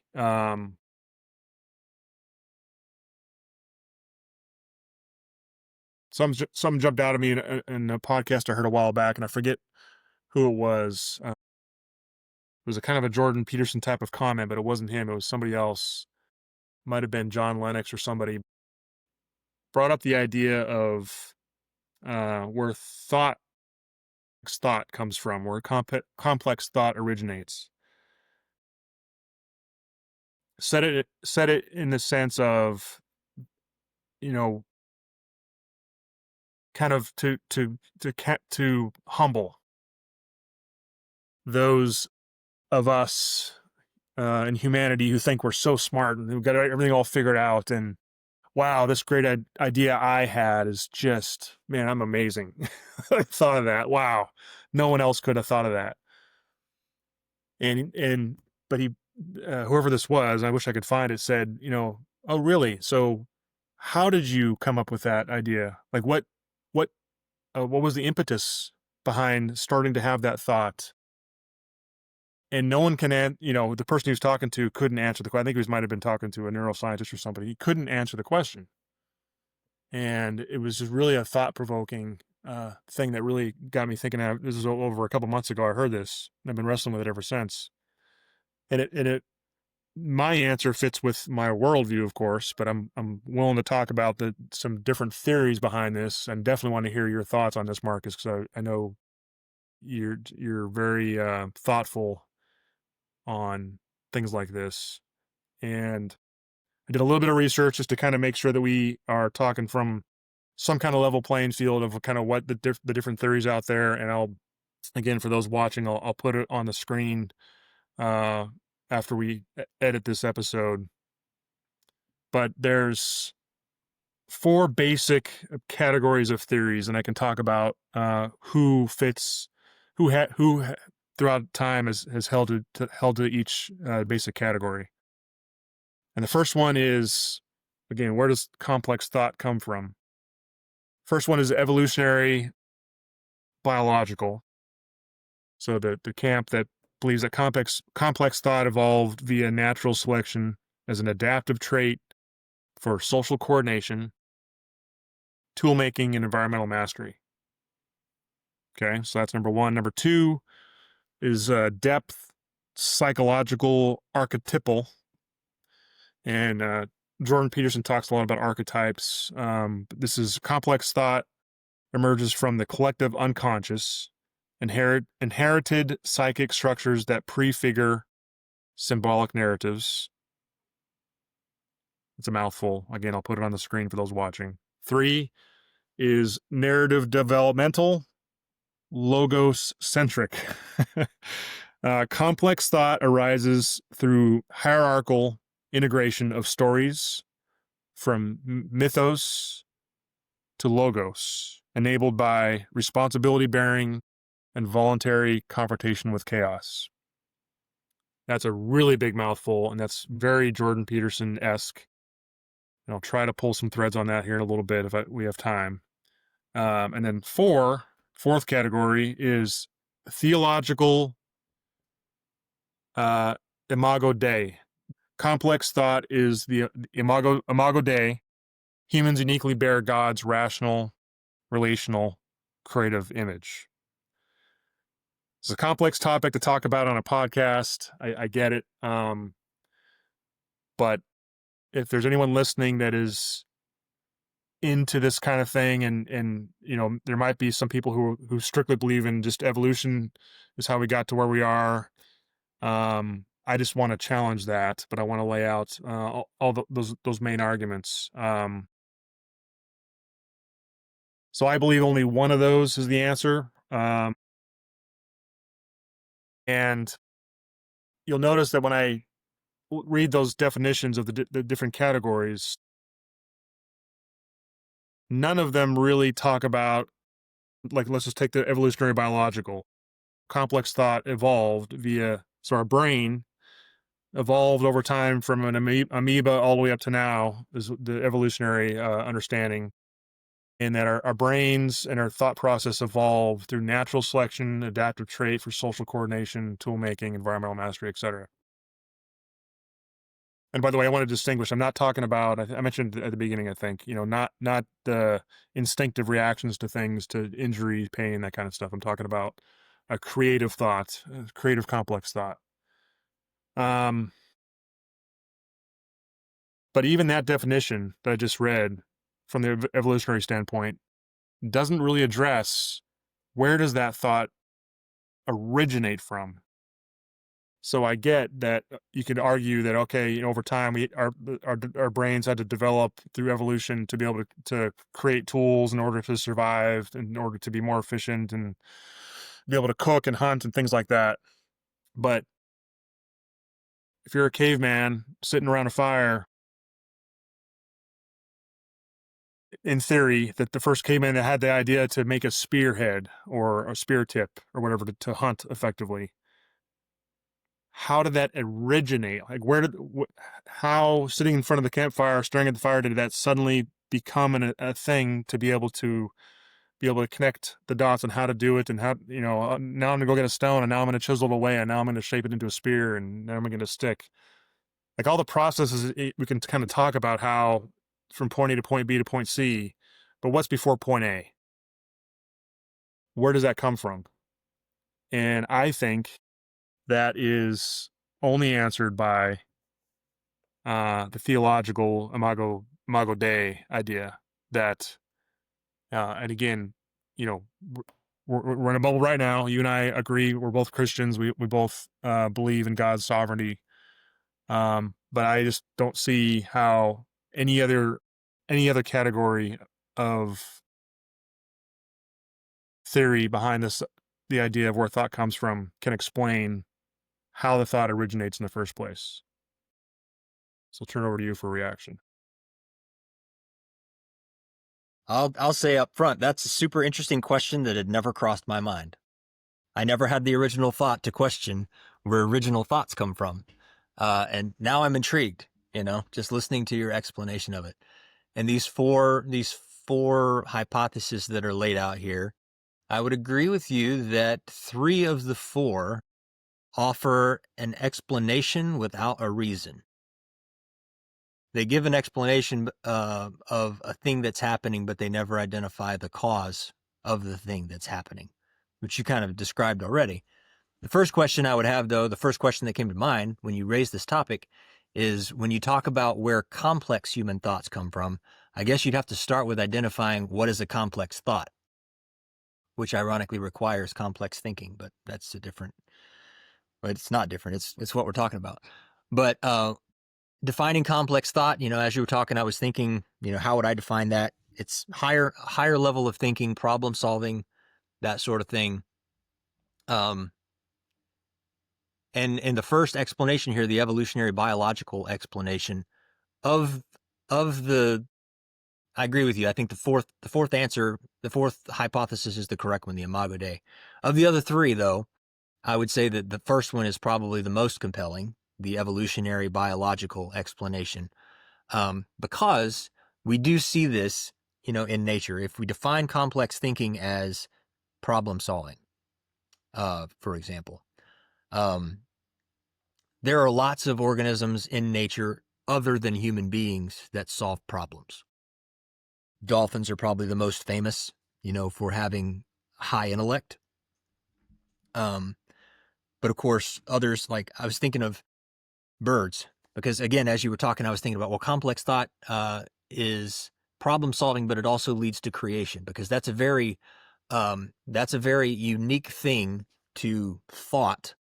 You take something that is invisible. It's an electrical impulse in your brain. A series of impulses, these thoughts, identify a particular problem, come up with a creative way to solve this problem, and then action is taken, with whatever limbs and digits you have, whether you have opposable thumbs or claws or whatever, turns into some creation that then solves the problem that was identified to begin with. And the one that originally came to my mind was a bird, building a nest, something that materializes from an instinct that is within the bird. And as much as we, use the word bird brain as a derogatory term, birds are pretty smart. They have an instinctive need to have a place to rest at night, a place that's safe, that's elevated away from their natural predators. And they build a nest. And in so doing, it requires them to understand the construct of what a nest is, and nobody teaches that to a bird. It just comes naturally to it, but it's the problem that needs to be solved, and it's the instinct that they have this particular way to solve it that involves building this nest that they have to go gather the materials for, navigating back and forth, and finding the same tree every time, right, to build this nest. So I think navigation can be a complex. You were a navigator. You know how complex that can be. Bees are much the same way. Bees are fascinating little creatures. I have a beehive here at my house that I kind of use as a hobby. And when you set up a hive and you put, you get a packet of bees to put in the hive, as soon as you put those bees in there, you dump them into the top, put the lid on, and within a minute or two, they start crawling out the bottom through the opening into the hive. And you'll see them take off. They'll turn around and they'll hover in front of the hive, and they'll do it's like they actually do call it an orientation flight, where the bee is figuring out the coordinates of where his new home is. And then they're getting ready to go forage, and they'll forage up to 5 miles away, looking for food and pollen and water, sources of moisture. And they'll come back, they'll find their way back to this hive. If you pick the hive up and you move it 10 feet to the left, while that bee is gone, he will come back right to where the hive used to be. And now he's confused because it's not there. But bees operate on a sense of smell, and he will find it again. You'll see him fly over there. He'll reorient himself, and now he's got those new coordinates locked into his little tiny brain, bee brain. It's amazing. So I think even animals have the ability to have complex thoughts, at least as I understand how that term should be defined. All of nature really is pretty complex. And so I understand the evolutionary biological explanation of how complex thinking is accomplished, but it still doesn't explain where the complex thinking or that complex thought originates. And that was your point. And evolutionists will say that it's natural selection. It's the natural process. And we explain a lot by the natural process of evolution, but natural according to what? Processes aren't natural in and of themselves. Processes, by definition, follow a certain construct, a certain set of rules, a certain body of laws that define the process, which then drives the question, why is that process natural Where did the laws and the rules come from by which that process is executed, which leads you back to the same problem you started with of where does it all come from? And the evolutionary biological explanation does not answer that question for the origin of a complex thought. Depth, so number 2, depth and psychological archetypal, that explanation, complex thought emerging from the collective unconsciousness. Now, I don't even necessarily know what that is, the collective unconsciousness. Inherited psychic structures that prefigure symbolic narratives. Why do we inherit anything, much less psychic structures? There's some type of natural rule or process to heredity, inheriting certain traits from one generation to the other. That's a set of rules that defines a process that we can kind of explain, but we can't necessarily say why. We see it, we can explain the process that we observe happening, but we can't explain why that process happened. Similarly, for the third explanation, the narrative development, logocentric, complex thought arising from hierarchical integration of stories. Just to say that requires complex thinking. And if you're participating in this hierarchical integration of stories, that requires complex thought. So it's really a circular reasoning in my view. It's saying that the source of complex thought is complex thought. That's not an answer. So we're left, again, in my view, just through process of elimination as I described it, you're left with the fourth one, the theological imago Dei explanation that complex thought is the imago Dei. It's the image of God implanted in humankind by God himself, that divine spark that some philosophers have referred to, that humans uniquely bear God's rational, relational, and creative image. That's the only explanation that I have. And like you, other listeners who may hear this or watch this that are more familiar with the topic, I welcome an education always. Definitely interested in other thoughts. But those are mine that I had, while you were talking to formulate. Yeah, and I think if I can characterize each position clearly enough, if I recall, I think Sam Harris, he's a modern, I don't know what his proper title is, neuroscientist or whatever. He talks about this kind of stuff a lot. I think he adheres to the number 2 category, if not mistaken. The complex thought emerges from collective unconscious, inherited psychic structures, etc. And Jordan Peterson agrees with that to some extent, but he adheres mostly to number 3, the logos centric. And he references Carl Jung a lot, Jung, though in the research I did to prepare for this, Carl Jung adheres more directly to number 2, which is the Sam Harris one, the psychological archetypal, which again, Jordan Peterson takes pieces of that, but then he takes it to a different level with the logocentric. Anyway, debatable whether Carl Jung is category 2 or category 3. But there was a debate a while about, I don't know, a year and a half, 2 years ago between Jordan Peterson and Sam Harris. I think it was a multi-part debate about this topic. This is one of the topics. Really, really interesting debate, and I can't even say for sure who won. I think Peterson won because what you just said, like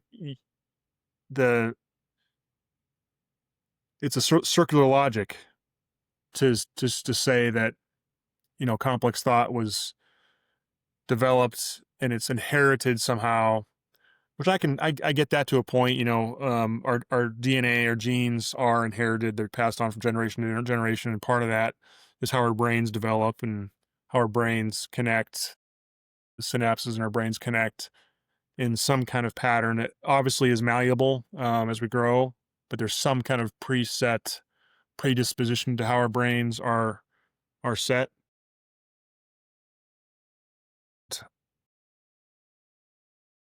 But again, it doesn't get to, and you mentioned earlier animals, and animals doing certain things. And I'm a big fan of bald eagles, and I watch bald eagles videos all the time, and how they create nests is just phenomenal. And all birds, in some way, should, make that nests, or most of them do. And it's just remarkable to see how do they know that? How do they know how to do that? Obviously, that's instinct. Where did that instinct comes from? I can see how that comes through generations of that type of bird learning how to do a certain thing, and it passes on from one generation to the next. So I do believe in that aspect of what I believe Sam Harris believes.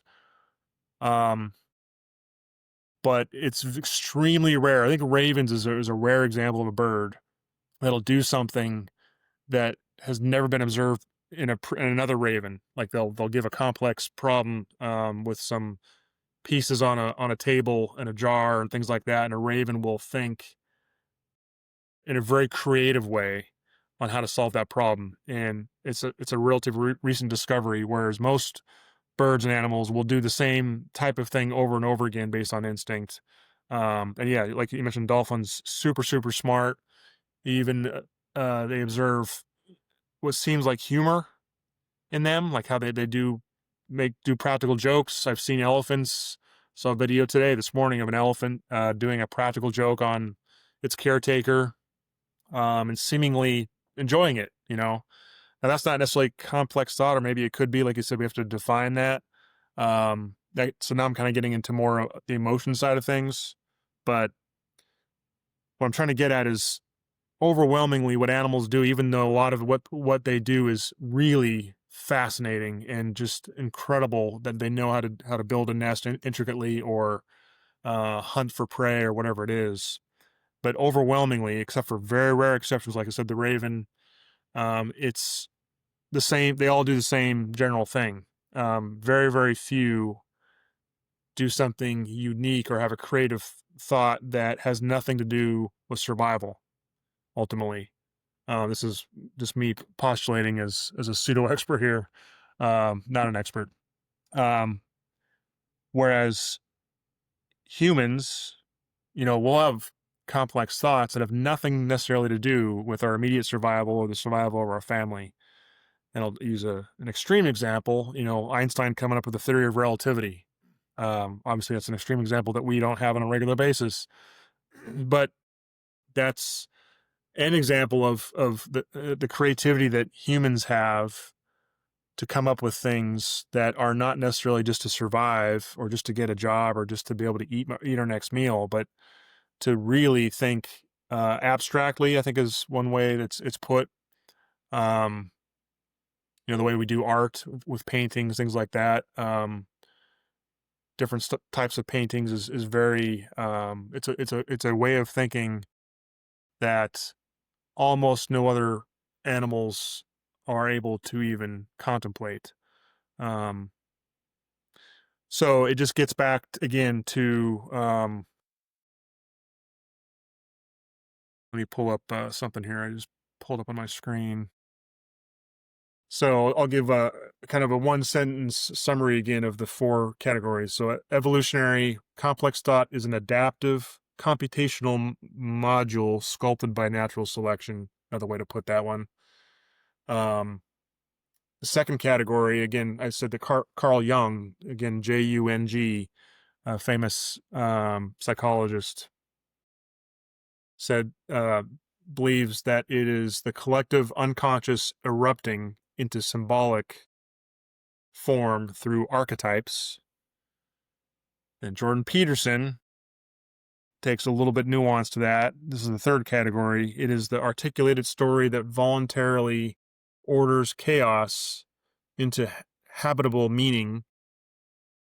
So his first book he wrote is Maps of Meaning, and that's where he kind of developed this theory. And then he, of course, recently wrote the 12 Rules for Life, and then I think 12 More Rules for Life, where he kind of pulls a thread out on that idea that, our world is full of chaos and uncertainty.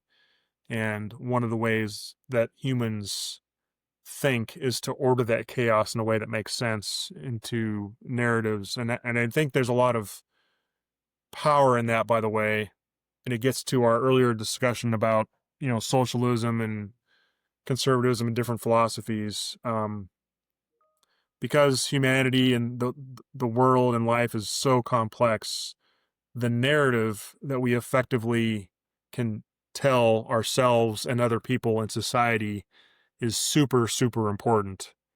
A coherent narrative that helps make sense of the world and that leads to a productive society and life is really important. And that's, again, why we have to be very, very effective at crafting that narrative. And when I say crafting, I don't mean make it up out of whole cloth, but just to pull in all this chaos and all these complex societal and economic factors into a package that makes sense to people that they can articulate and digest and adhere to. And again, that's why socialism is so dangerous, because it's very easy. That narrative is very easy on a very basic level without putting a lot of thought into it and to understand and adopt. So anyway, I'm just digress, but there's a connection there to what Peterson's saying. And the last category, again, is the finite reflection of the infinite logos imprinted in the Imago Dei. That, to you and I makes the most sense. And back again to the main point, the other ones don't, to me, address, and I don't think there's probably theories out there, scientific theories out there on how a complex thought, meaning a thought that isn't related to immediate survival or of yourself or your family, but just a complex thought. Where does that start? And I postulate that it comes from God, and it can come from no other place. Or a branch of that, I'll say, could come from, let's see, spiritual influences, perhaps. And I'm saying that because there's a lot of complex thoughts that are evil, obviously. A lot of them that lead to a lot of destruction, that are quite creative and are not coming from a need of immediate survival or hunting for your next meal. So where does that come from? Does that come from God directly, or does that come from, and I'm not prepared to get in the weeds on this one, but the idea of a soul and a spirit, I believe, again, all humanity, every human being ever created is created in God's image with a soul and a spirit. And that soul and spirit can be nourished and can be allowed to be nourished in a way that becomes more and more in connection with God, Holy Spirit. So Christians that I argue, if they follow what I call the spiritual disciplines, reading the Bible on a regular basis, daily basis, praying, and in praying, I have an acronym that I love, I learned from a long time ago, P.R.A.Y, praise God for the things that we have in our life that are good, that he's given us, that he's gracious about and merciful about. Repent of our sins, ask for what we want from God, and yield to whatever he tells us or directs us to do, as long as we can discern what he wants us to do through the Holy Spirit. So, Sounds good. praying, reading the Bible, praying, fellowship is what we do, and fellowship with other believers, because the world is chaotic and the world is full of danger and evil, and we need each other. And God created us to need each other, to keep each other accountable, to keep each other on the right path, because we can all get easily astray from that path. And then being, part of that yielding is being obedient, serving other people. Anyway, so spiritual disciplines, the more we do that, I think that nourishes our soul and spirit. And I want you to kind of pull the thread on this, because I'm not articulating the soul spirit part well. I think you might be better at it. So I want to hear your thoughts on this. And then that influences our thought, and where our creative thoughts that come out of nowhere, well, it comes from there. It comes from some aspect of, I think, the spiritual connection with God, and that can be corruptible. So if we're not doing spiritual disciplines, if we're falling into sin on a regular basis and doing listening to the wrong things, it can corrupt our soul, and the thoughts that come from that are much, much more likely to be evil and serving an evil purpose that is counter to God's will. I'm dropping the mic and turning that over to you. Thanks for that. No, it's good. So you were talking about, because I had the same question, as we were talking, we both came to the conclusion that the fourth explanation, the Imago Dei, is correct. And so that what I think we originally said is complex thoughts originate, the origin of complex thoughts is God. And immediately after I said that, and after you said it, I was like, wait a minute. There are lots of complex thoughts that God would want nothing to do with. We're surrounded by them. So where do those types of complex thoughts come from? So as I'm sitting here thinking about it, our capacity to think in a complex way, our capacity for complex thought, I think absolutely comes from God. It's that divine spark. It's the Imago Dei. It's the image of God. However, any gift that God has given us, we have the potential and the propensity to misuse. And so it was interesting you were giving that acronym for P.R.A.Y, which I use as well. The last one being yield. And I was immediately reminded of the verse in Romans chapter 6, in verse 16. Know ye not that to whom ye yield yourselves servants to obey, his servants ye are to whom ye obey, whether of sin unto death or of obedience unto righteousness.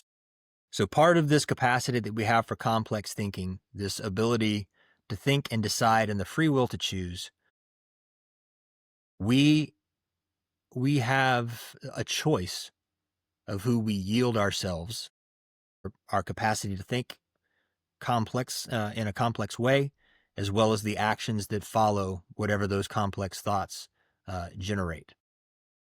And so we absolutely have the ability to take this amazing gift of complex thought that God has given us and turn that over, yield all of that to Satan to be used in ways that are not pleasing at all to God.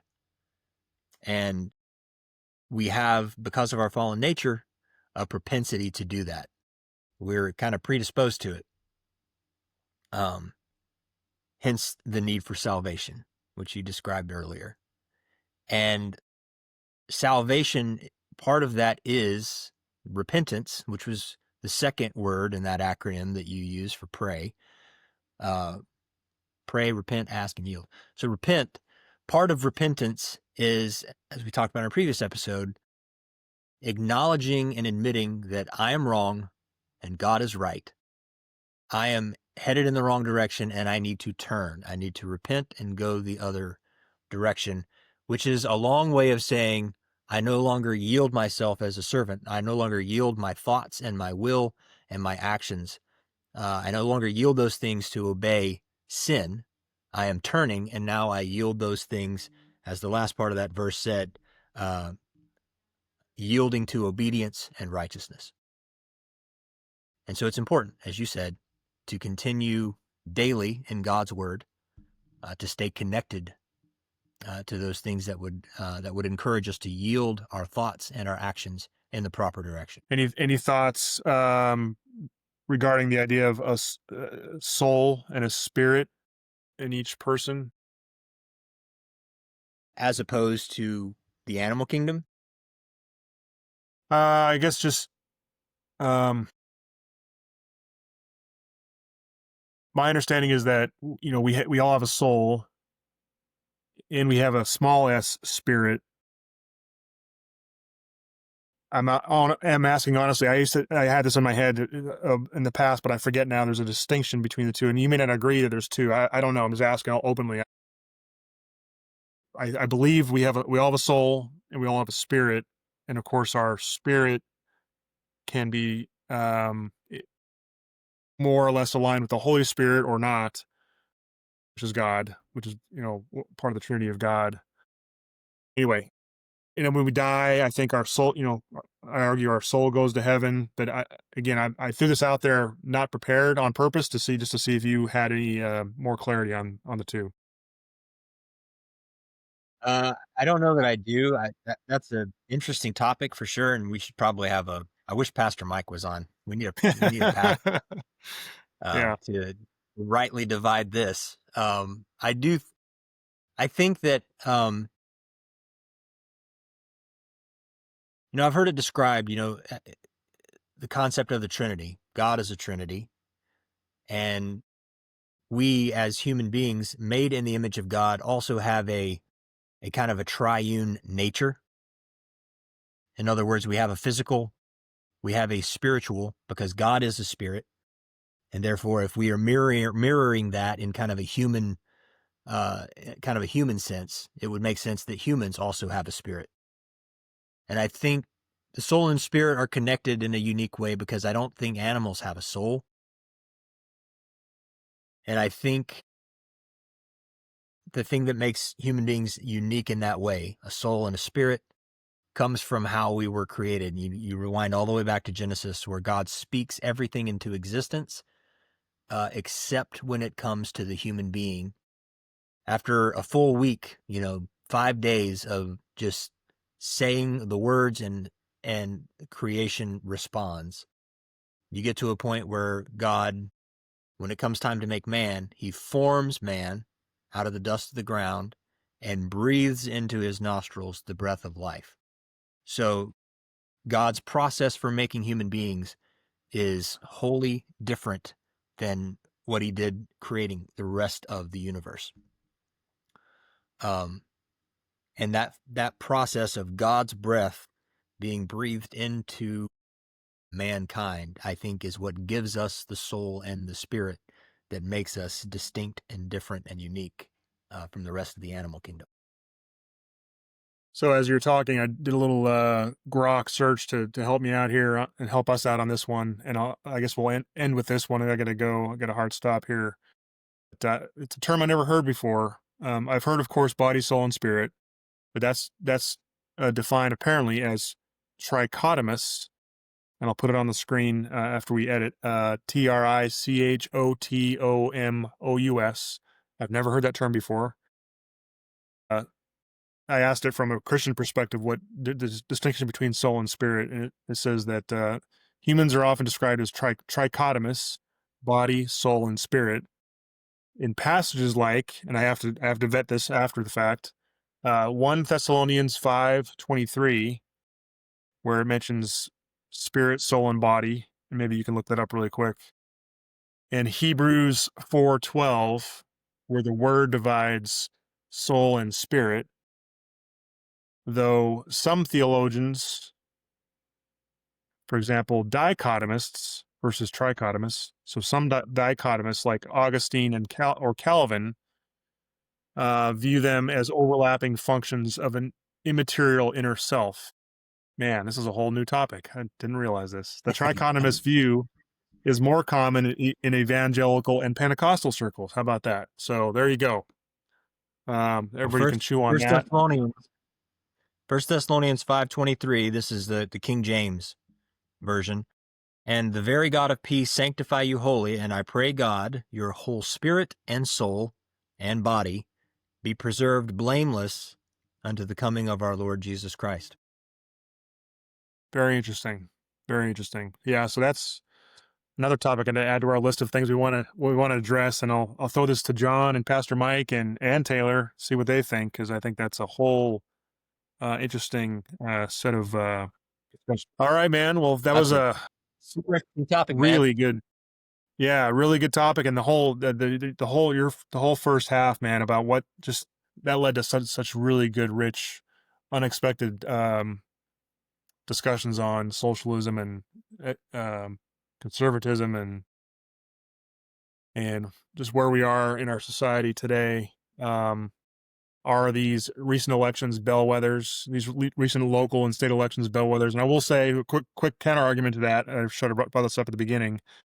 Is that 90% of the elections that went Democrat were already more or less expected, except for a couple of nuances. And I know, in Virginia, you hope that some would go a different direction, but overwhelmingly across the country, they were all pretty safe Democrat seats.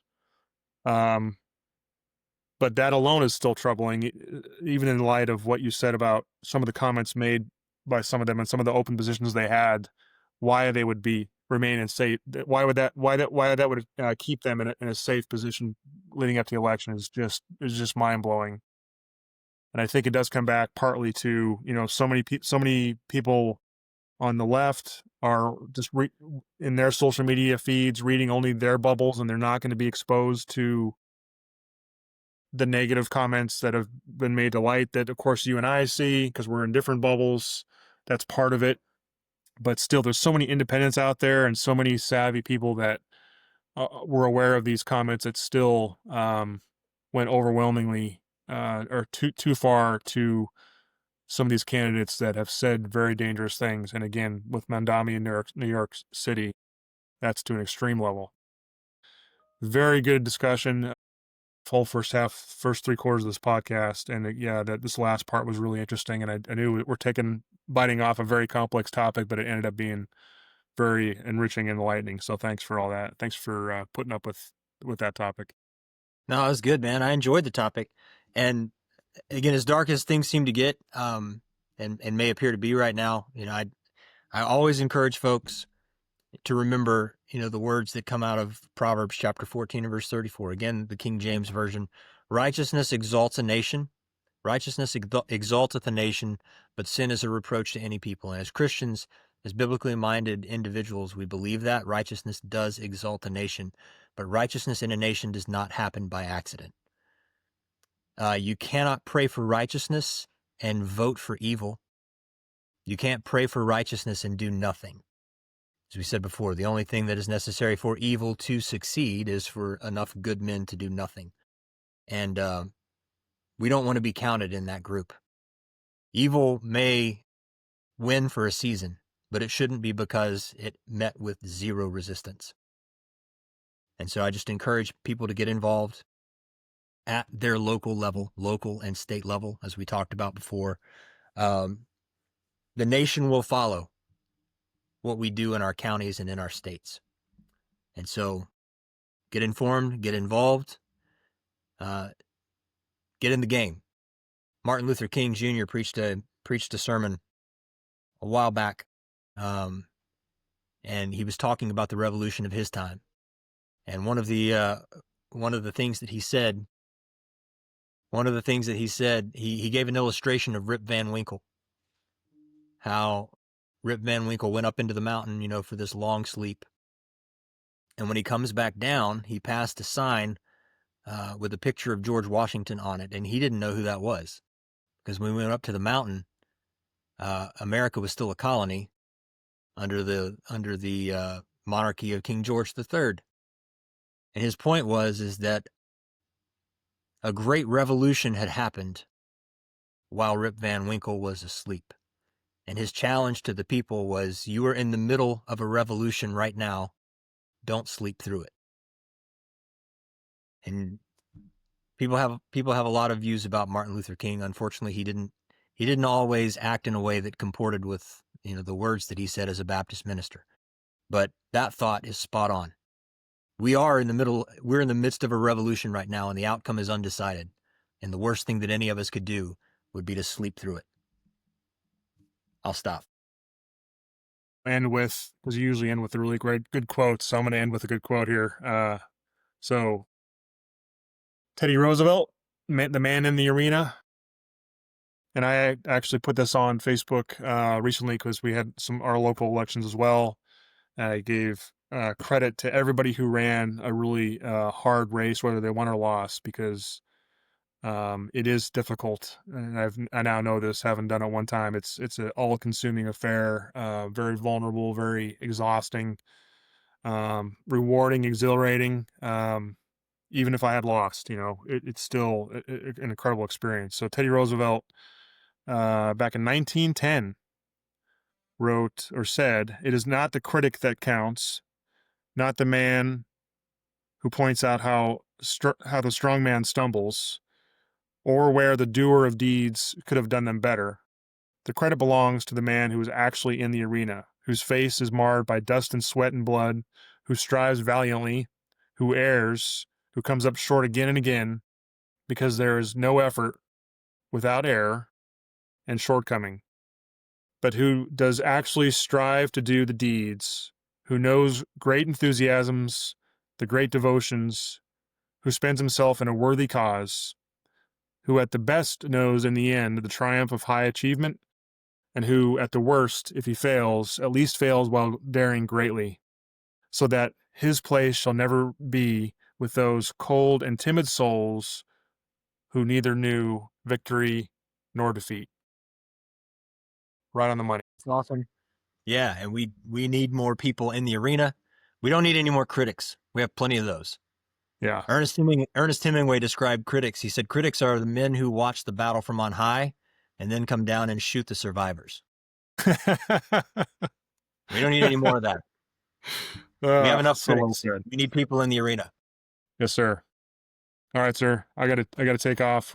All right. Hey, man. Enjoyed the conversation today. Thank you. Yes, sir. Thank you. God bless. God bless.